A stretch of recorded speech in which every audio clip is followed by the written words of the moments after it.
There they are, the beautiful MinaLima Classic series. Aren't they stunning? And they look really good with my Hocus Pocus Funko Pop collection there as well. Hello! I am showing you today my MinaLima Classics collection. You may be able to notice that the shelf there, I don't know why I keep making that weird hand thing, that shelf right there is where they normally live, and I have got them all here ready to show you them. There is also one of my cats in here, currently asleep on this side. Where are you? She's hiding there. So expect some interruptions at some point because she is very naughty. This is Fred, the naughty cat. So, yes, I'm talking about you. Without further ado, let me see if I can pick up all of these books without hitting myself in the face. Oh my god, that's so heavy. So these are the MinaLima Illustrated Classics. Okay, yeah, I can't hold those. Now, I can't remember what order these were released in. I have been collecting them for a few years now. My husband actually bought me the first one as a Christmas present, so that's what I'm going to start with. First one in my collection was The Jungle Book by Rudyard Kipling. I'll just flip through and show you a few of the details from inside the book. I'm not going to go into too much detail because this would be a really long video. We've got some beautiful end papers. A lot of the books in this collection, including The Jungle Book, are actually collections of short stories rather than full novels. So this one has other stories in there apart from Jungle Book. Pretty much every page is gorgeously illustrated. So this is the contents. Also have really beautiful chapter spreads, wonderful maps.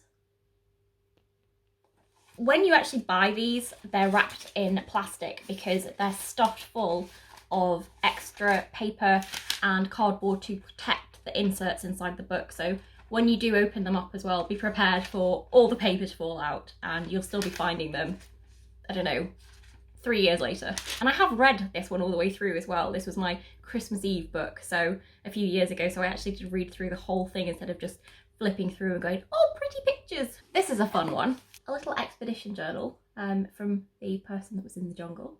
And it opens up, so on the back as well, it looks like a little notebook. And then it opens up and it's got sketches and information about flowers and animals in the jungle. I always like pictures of books, bookshelves. Oh, this is the snake car when he's trying to hypnotise Mowgli.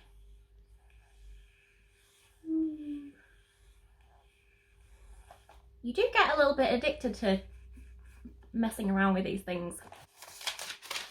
A bit of paper. This is a map, I think, of one of the animals trying to trail the tiger. So you can see, if you pull that up and down, shows you where the tiger's been. So much fun doing all this.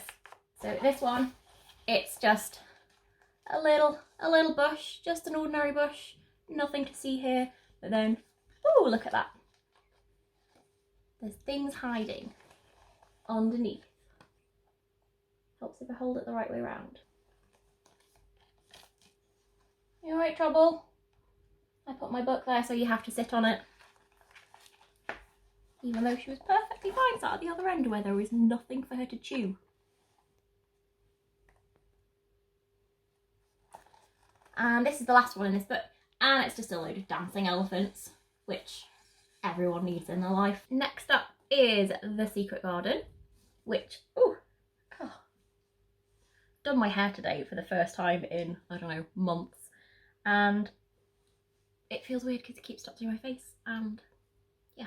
This is one of the few books that's an actual full novel.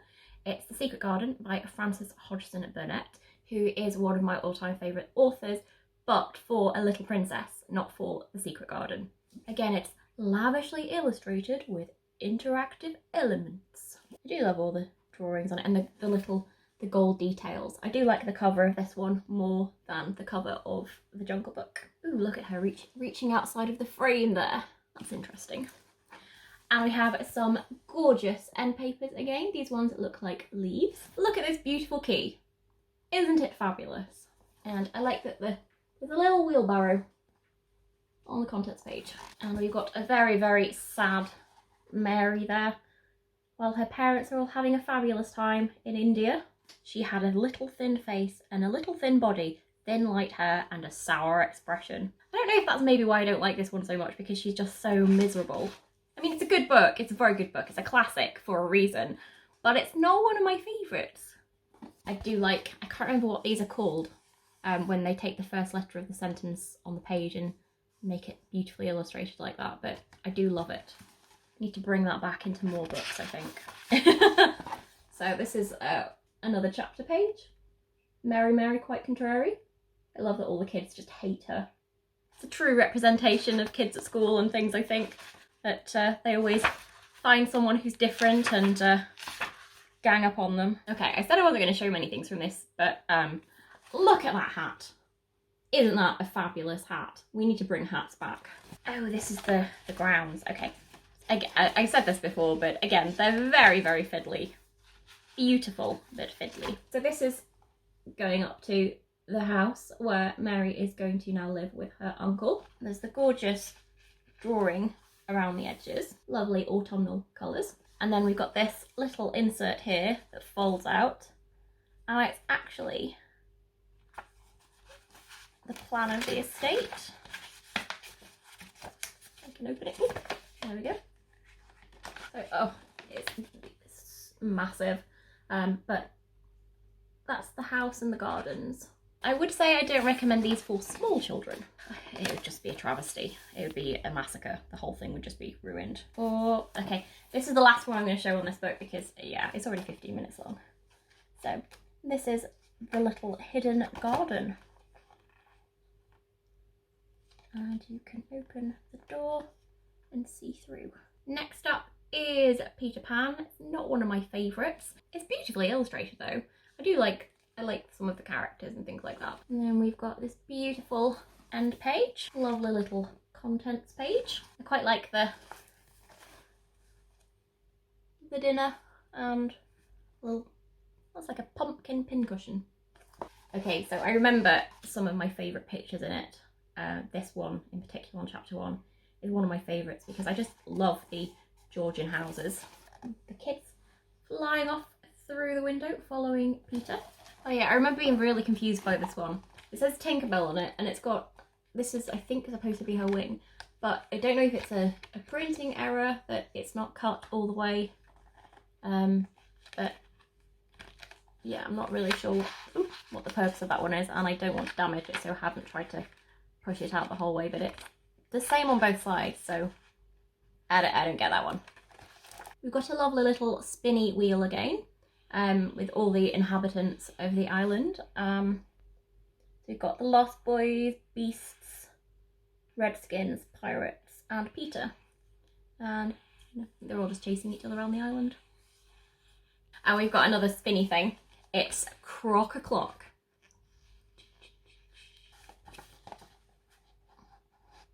Little newspaper article.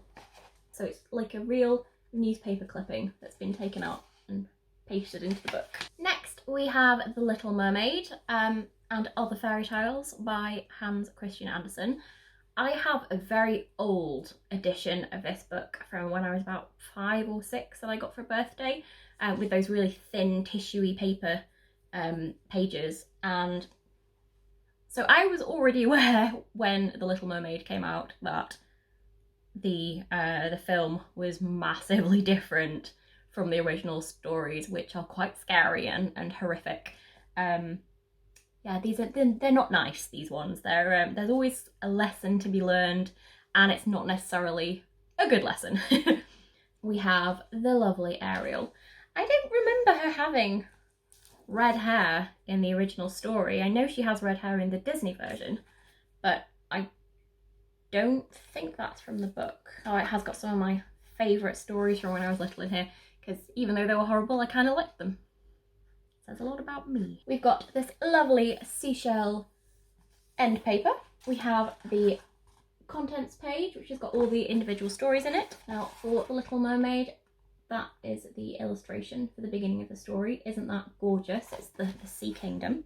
There were 6 beautiful children, but the youngest was the prettiest of all. Her skin was as soft and delicate as a rose leaf, her eyes as blue as the deepest sea, but like all the others, she had no feet, and instead of legs, she had a fish's tail. This is Ariel swimming under the sea. Ooh, there she goes.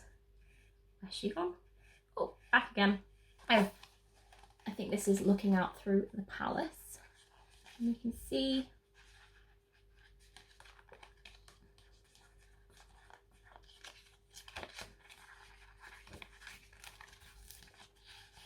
see Ariel and her sisters singing in the palace. We've got the Princess and the Pea as well. These little flaps have got hidden words in, and it says, "The bed, what heaven," and then right at the bottom there's the tiny little pea underneath all the mattresses. Oh, I'd forgotten about this one. I hadn't, but I'd forgotten what it was called. The Steadfast Tin Soldier. And then if we go to the interactive bit, where is it? So inside the little toy castle,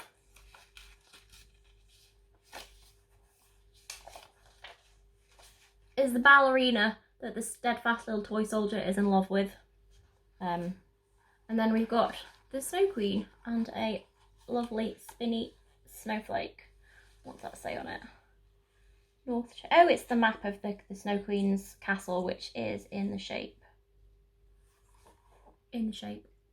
of a snowflake. I can't remember what those letters are for. It's pretty cool though. So you turn it and then there's different letters exposed. My stack of books seems to have got out of order. Beauty and the Beast was one of the earlier books that came out. I think it was the 3rd one that came out. And it was the 2nd one that I bought because I didn't get Secret Garden until recently because it's not one of my favourites. And then we've got a lovely little end paper. Belle appears to be a redhead. There's a lovely little rose and right at the beginning of the book. And then the contents. So this is the 1st chapter. There once was a merchant. So this is a little fold out map of the rich city. The Palace of the Beast. This is the Palace of the Beast, and if I open that up, it's like it's a massive corridor. Ooh. And you can see all the rooms that she has to go through to get to the other side. The lavish and never-ending wardrobe of beauty. So these are all the outfits that she can wear. Next up, we have one of my favourites, Alice in Wonderland and Through the Looking Glass. And once again, we have a heroine who has red hair. The end papers have little chess pieces. Got on the title page a little chess piece, and then we've got the matches. No, they're not matches, they're playing cards. And the Cheshire Cat, who looks cute here and not creepy. Gorgeous contents page. And here we have Alice falling down the rabbit hole. I don't know why, but the white rabbit kind of creeps me out a bit. I think it's the expression. It looks like he's done something and you haven't figured out what it is yet. This is after Alice has taken the potion, and she's going to suddenly grow really big. Ooh, look at that. She's a freak. I do seriously though wish there was a potion you could take that would make you taller, because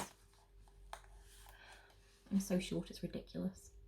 And we have a creepy Cheshire Cat. We have a creepy Cheshire Cat, and then we have a cute-ish Cheshire Cat. He's looking a little bit more creepy there. And tea party. Look at the gorgeous tea party and the little tiny dormouse. That's very, very tiny teapots though. That would not have enough tea for me. And the actual table. Not sure if this one's gonna show up very well, but it's Tweedledum and Tweedledee, and they're just different outfits and different things, and you can see them there.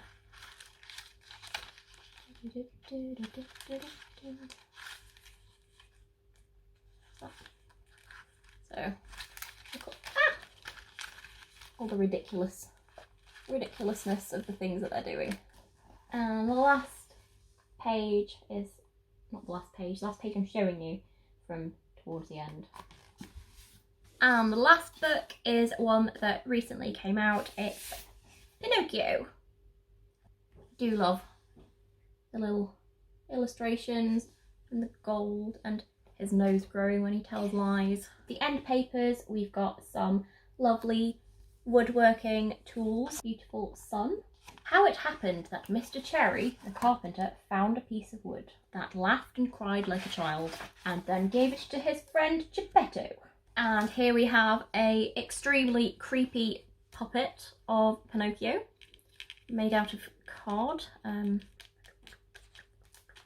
Hello. Oh, I do like this one. It's the stage, and I can't remember how it works. Is there a pull-out thing? Or it's a little finger puppet theatre. So it pulls out from the stage, and then we've got some scenery in the background, and you can put little puppets on your fingers and make a little puppet show, if you so wish. Pinocchio gets caught in the fishing net.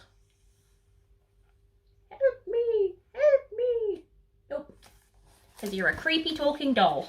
And the final picture that I'm going to show you from inside this book is when, I can't remember if it's a shark or a fish that swallows him, but what's he going to do now? You will have to read it to find out. So if you managed to stay to the end of my rambling MinaLima Classics video, thank you. Thank you for watching. I hope that you will like this video and subscribe. That is all. Bye. Are you having a lovely little time there? You had a lovely little sleep? Hi. Hi, precious. Hello. Oh, hi. Hello.